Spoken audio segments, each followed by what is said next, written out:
Assalamualaikum warahmatullahi wabarakatuh. Saya Kisti Kamila ini dengan NIM 0306192116 dari Prodi Pendidikan Guru Madrasah Ibtidaiyah Fakultas Ilmu Tarbiyah dan Keguruan Universitas Islam Negeri Sumatera Utara. Di sini saya Kisti Kamila ini dengan rekan-rekan saya ada Ayu Anela dan Reza Oprianti. Kami dari kelompok 1 akan menjelaskan materi tentang sejarah, fungsi dan tujuan serta prinsip dalam bimbingan dan konseling. Nah, di sini saya sebagai materi pertama akan menjelaskan sejarah bimbingan dan konseling. Nah, baik, sejarah bimbingan dan konseling. Istilah yang pertama kali dipakai di Amerika Serikat pada abad ke-19 atau pada awal tahun 1900-an yang diawali dari perubahan sistem kehidupan masyarakat saat itu, perubahan pada era revolusi industri yang melahirkan banyak masalah yang dihadapi oleh masyarakat tersebut hingga pada akhirnya kehidupan mereka penuh dengan berbagai masalah yang dapat mengganggu aktivitas kehidupannya sehari-hari. Nah, di sini saya akan menjelaskan bagaimana sih sejarah bimbingan dan konseling di beberapa era di Amerika Serikat. Yang pertama pada era perintisan di tahun 1908 sampai 1913, yang mana pada saat itu Frank Patterson mengorganisasikan lembaga kecil dan independen Boston Vocational Bureau. Untuk pertama tujuannya memenuhi kebutuhan informasi, kemudian melatih para guru di sekolah untuk bisa berfungsi sebagai konselor.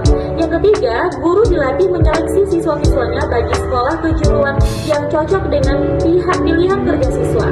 Kemudian, di era Perang Dunia yang pertama pada tahun 1914 sampai dengan 1934, pada abad 20, dua perkembangan signifikan dalam psikologi memengaruhi perkembangan gerakan bimbingan dan konseling di sekolah, yaitu yang pertama, pengenalan dan pengembangan tes psikologi standar yang diberikan secara berkelompok, kemudian ada gerakan kesehatan mental. Selanjutnya, di era yang ketiga, pada era Perang Dunia Kedua di tahun 1935 sampai dengan 1950, banyak pihak mulai mengakui manfaat gerakan bimbingan. Asosiasi Guru-Guru Negara bagian New York menerbitkan laporan tahun 1935 yang mendefinisikan konsep bimbingan dari gerakan ini sebagai proses membantu individu-individu membantu membuat penyesuaian hidup yang dibutuhkan. Nah, kemudian di tahun 1930 ini juga arah yang memungkinkan untuk memberikan bimbingan di jenjang sekolah dasar diajukan oleh gerakan belajar yang berpandangan bahwa guru mestinya berperan menyediakan bimbingan untuk setiap siswa yang di ruang kelasnya. Di akhir Perang Dunia Kedua ini, gerakan bimbingan mulai menampaki vitalitas dan arah yang baru dengan pengaruhnya yang besar sebagai gerakan konseling di sekolah dan masyarakat. Selanjutnya, di era Perang Dingin pada tahun 1950 sampai dengan 1980, di tahun 1957, Uni Soviet menggemparkan dunia karena sukses meluncurkan satelit pertama manusia Sputnik 1. Efeknya tidak langsung, namun meningkatnya gerakan bimbingan dan konseling di Amerika Serikat. Selanjutnya, di era globalisasi di tahun 1980 sampai dengan sekarang. Di tahun 1981 dibentuk CHARCEP atau disingkat dengan panjangannya yaitu Council for Accreditation of Counseling and Related Educational Programs, Divisi Pengkreditasian ACA. CHARCEP dibentuk untuk mengembangkan secara khusus pengimplementasian dan penegakan standar bagi penyiapan tingkat kelulusan program pendidikan konseling profesional. Selanjutnya, sejarah bimbingan konseling. Pemerintah tidak pernah lepas dari berbagai perkembangan bimbingan dan konseling di tanah air.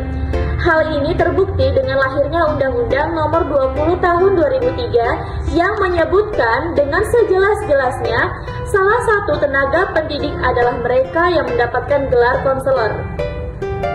Hadirnya undang-undang menjadi angin segar dan menjadi penyemangat bagi seluruh praktisi bimbingan dan konseling di sekolah. Melalui undang-undang tersebut, maka lahir pula Permendikbud Nomor 81A Tahun 2013 yang secara tegas menyebutkan berbagai implementasi bimbingan dan konseling pada satuan pendidikan. Dan selanjutnya pada tahun 2014 lahir pula Permendikbud Nomor 111 Tahun 2014 yang mengatur tentang bimbingan dan konseling pada pendidikan menengah. Perjalanan panjang ini telah memberikan informasi yang jelas bahwa bimbingan dan konseling di Indonesia telah mendapatkan pengakuan dan semoga pelayanan bimbingan dan konseling terus mengarah kepada kondisi yang lebih profesional. Demikianlah penjelasan yang dapat saya sampaikan. Lebih kurangnya saya mohon maaf. Wassalamualaikum warahmatullahi wabarakatuh. Assalamualaikum warahmatullahi wabarakatuh. Nama saya Aywan Nela dengan NIM 0306192126. Di sini saya sebagai pemateri kedua akan menjelaskan tentang fungsi dan tujuan bimbingan dan konseling.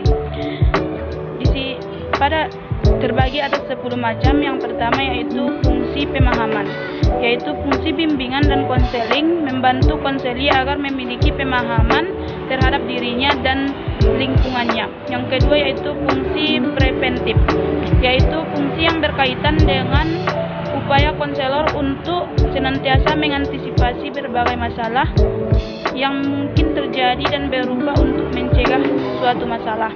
Yang ketiga yaitu fungsi pengembangan, yaitu fungsi bimbingan dan konseling yang sifatnya lebih proaktif dari fungsi-fungsi lainnya.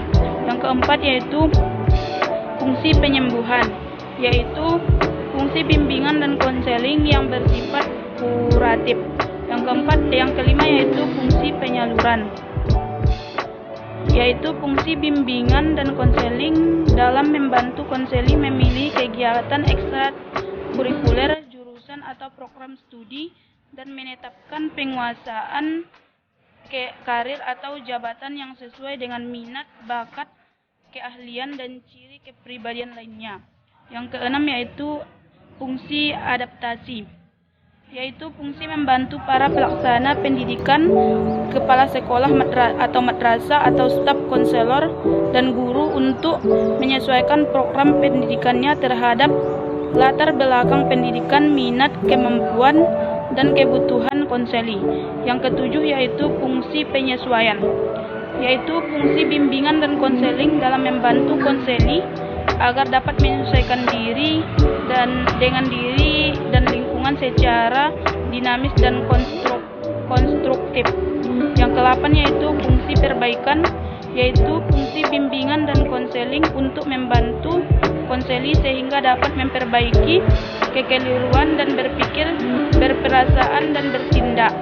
Yang ke-9 yaitu fungsi fasilitas, memberikan kemudahan kepada konseli dalam mencapai pertumbuhan dan perkembangan yang optimal, serasi, selaras, dan seimbang seluruh aspek dalam diri konseli. Yang ke-10 yaitu fungsi pemeliharaan, yaitu fungsi bimbingan dan konseling untuk membantu konseli supaya dapat menjaga dirinya dan mempertahankan situasi yaitu fungsi bimbingan dan konseling untuk membantu konseli supaya dapat menjaga dirinya dan mempertahankan situasi kondusif yang telah tercipta dalam dirinya. Sekian yang dapat saya sampaikan. Assalamualaikum warahmatullahi wabarakatuh. Assalamualaikum warahmatullahi wabarakatuh. Baiklah, saya Resa Okrianti dengan NIM 0306192125. Di sini saya sebagai pemateri ketiga akan menjelaskan tentang prinsip bimbingan dan konseling.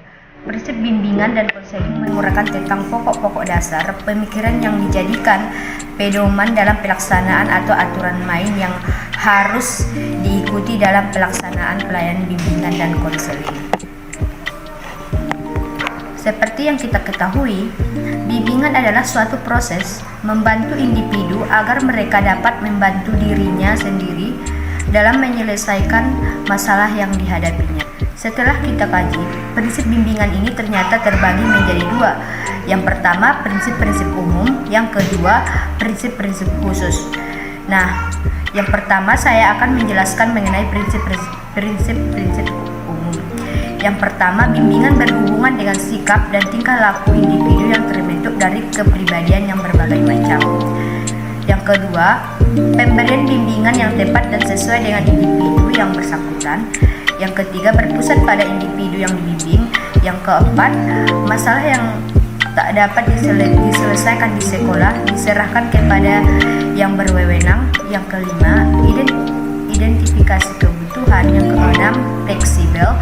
Yang ketujuh, bimbingan dipimpin oleh ahli dalam bimbingan dan bekerja sama dengan pembantunya serta menggunakan narasumber. Yang terakhir, evaluasi rutin terhadap program bimbingan. Yang kedua, saya akan menjelaskan mengenai prinsip-prinsip khusus. Secara garis besar, prinsip khusus ini terbagi menjadi 4 bagian. Yang pertama, prinsip yang berkenaan dengan sasaran layanan. Yang kedua, prinsip berkenaan dengan permasalahan individu. Yang ketiga, prinsip berkenaan dengan program layanan. Yang keempat, prinsip berkenaan dengan tujuan dan pelaksanaan pelayanan. Baiklah, di sini saya akan menjelaskan secara garis besar. Yang pertama, prinsip yang berkenaan dengan sasaran layanan.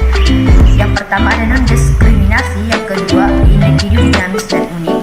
Yang ketiga, tahap dan aspek perkembangan individu. Yang keempat, perbedaan individu. Selanjutnya saya akan menjelaskan garis besar yang kedua, prinsip berkenaan dengan permasalahan individu. Yang pertama, kondisi mental individu terhadap lingkungan sosialnya. Yang kedua, kesenjangan sosial, ekonomi, dan budaya.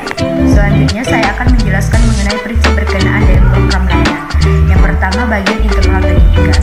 Yang kedua, fleksibel dan adaptif. Yang ketiga, berkelanjutan. Yang keempat, penilaian teratur. Nah, demikianlah penjelasan dari kami kelompok 1 mengenai materi sejarah, fungsi dan tujuan, serta prinsip dalam bimbingan dan konseling. Lebih kurangnya kami mohon maaf, semoga video kami bermanfaat bagi kita semua. Wassalamualaikum warahmatullahi wabarakatuh.